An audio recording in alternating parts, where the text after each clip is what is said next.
Assalamu alaikum wa barakatuh. I have told that if we follow Islam, we can build a moral society. You see, we have 54 Islamic countries.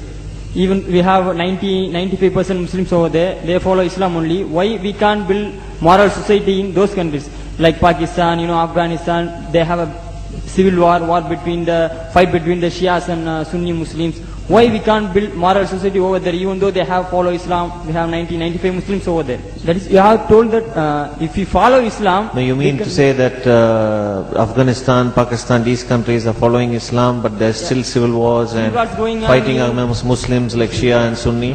Why you are asking? We can't build moral society over there, even though we have 90%, 95 Muslims over there? First of all, Pakistan is not following Islam. Are you joking?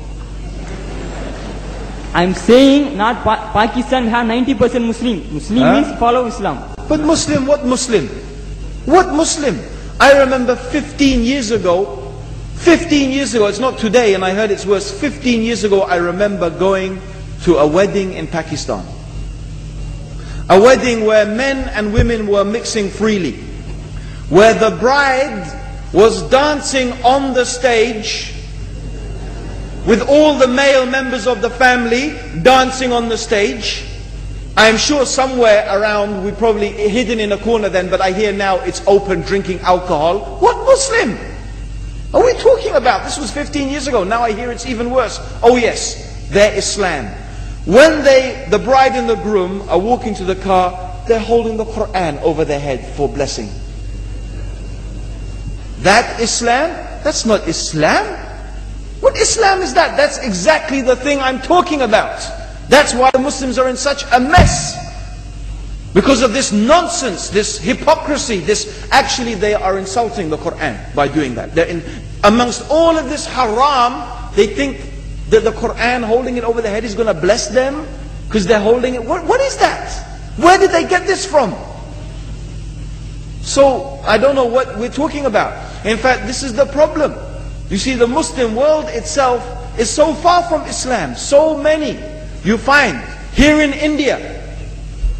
I know it's not a Muslim country, but there are lots of Muslims here. But I don't know what sort of Muslim. Most of them go to the dargah and they call upon some dead person in the grave, and they think that by talking to a dead person they're going to have their needs fulfilled. What's the difference between that and worshipping an idol?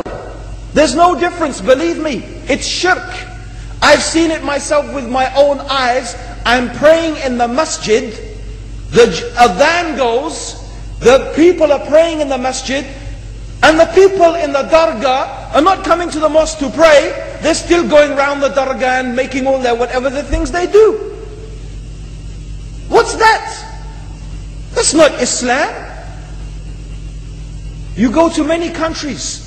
You find Pakistan, you want to see Islam in Pakistan. You know, in England, in every street corner we have a pub. You know what's a pub? You know what's a pub? Like a bar, you know, a place where you sit and drink alcohol. Yeah? Yes? In Pakistan, believe me, they have something worse than that. Yes, worse.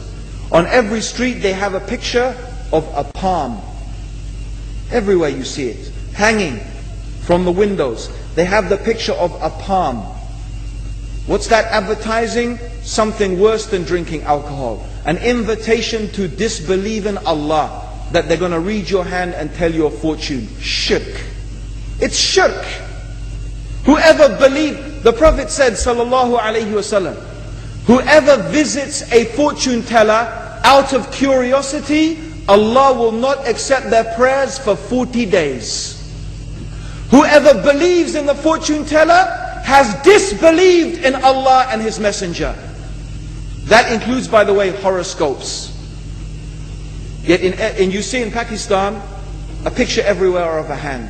Worse than a pub. Worse than a pub. It is better to drink alcohol than make shirk with Allah. Yes. So this is the Muslim countries. You will not find one except they are not doing magic and shirk and kufr. Or except maybe one or two you will find.